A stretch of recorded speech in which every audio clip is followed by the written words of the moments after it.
m'appelle Jocelyn Boulard, j'ai une formation de masseur-kinésithérapeute et de professeur de yoga et je vous propose un concept et des cours en ligne qui s'appelle I Choose My Breathing et vous verrez sur le logo que c'est un jeu de mots en fait. I Choose My Breathing, dans le mot breathing qui veut dire respiration, il y a les lettres du mot being qui sont les lettres du mot être en anglais.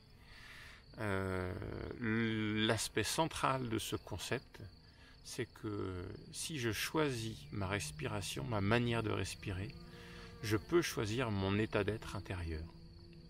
Alors, je vais vous expliquer, vous présenter ce concept et d'où il vient et ce que je vous propose.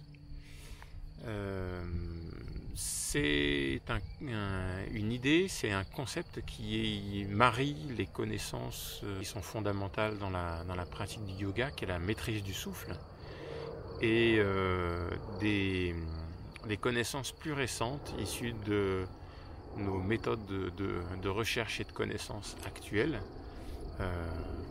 sur laquelle se fonde la médecine moderne et que j'ai pu découvrir dans la pratique de masseur-kinésithérapeute.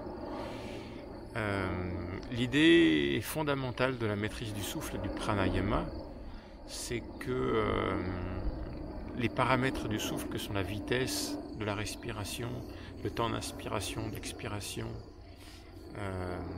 le mouvement respiratoire, c'est-à-dire où est-ce qu'il va se passer dans le corps, dans le ventre ou dans la cage thoracique, sont liés en fait au fonctionnement du corps, sont liés au fonctionnement de nos émotions et au fonctionnement de notre activité mentale.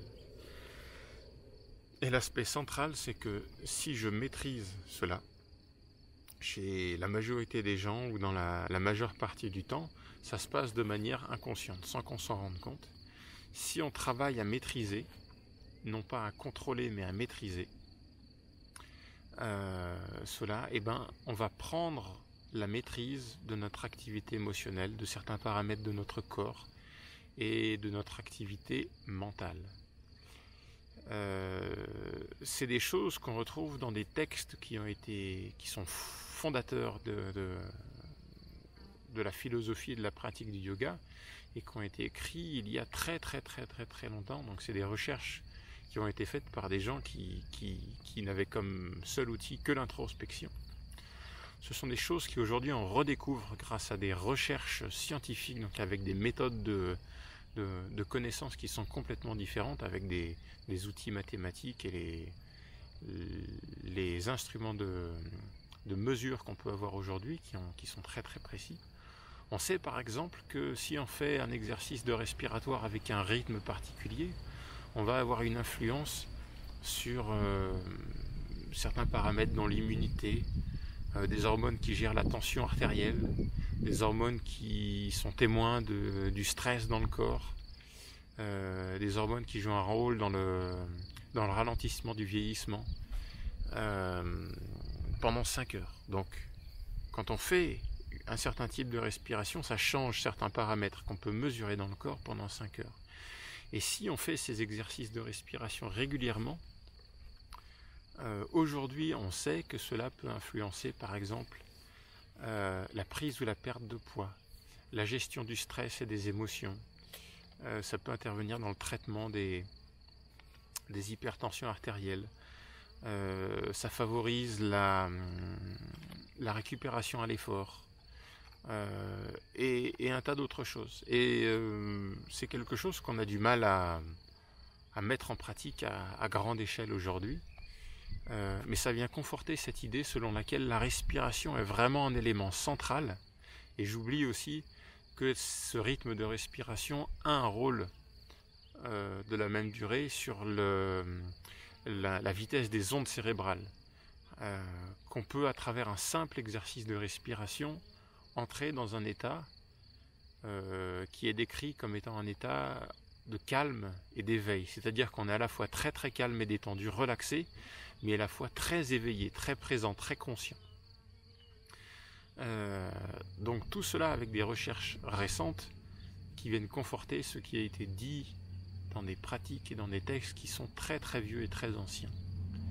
Et donc l'idée qui est au centre de cette méthode que je vous propose, c'est que c'est quelques outils pour mieux maîtriser sa respiration et vraiment d'utiliser cet outil qui est accessible à tous et qui est à la fois très très simple, presque anodin, et à la fois très très puissant.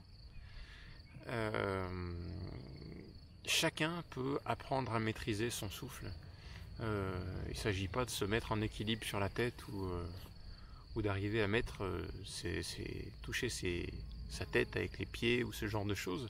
On est vraiment sur des choses qui sont très très simples, accessibles à tout le monde et qui peuvent permettre à tout le monde de choisir plus ses émotions, sa vie. Donc la respiration est un outil vraiment phénoménal pour ça. C'est quelque chose que j'ai pu percevoir par mon chemin personnel et aussi par mon chemin d'accompagnant en santé. J'ai vu énormément de gens apprendre à respirer et j'ai vu l'impact que ça avait sur leur vie quotidienne, sur leur santé, sur leur bien-être. Avec cette formation en ligne, je vous propose 3 parties. Une partie avec des vidéos qui sont plutôt des explications pour comprendre en quoi la respiration est vraiment au cœur de l'être humain. Une deuxième partie qui est pratique avec des exercices simples, basiques, et puis des exercices un petit peu plus complexes pour ceux qui veulent vraiment pratiquer à fond. Le but est vraiment que ce soit accessible à tout le monde.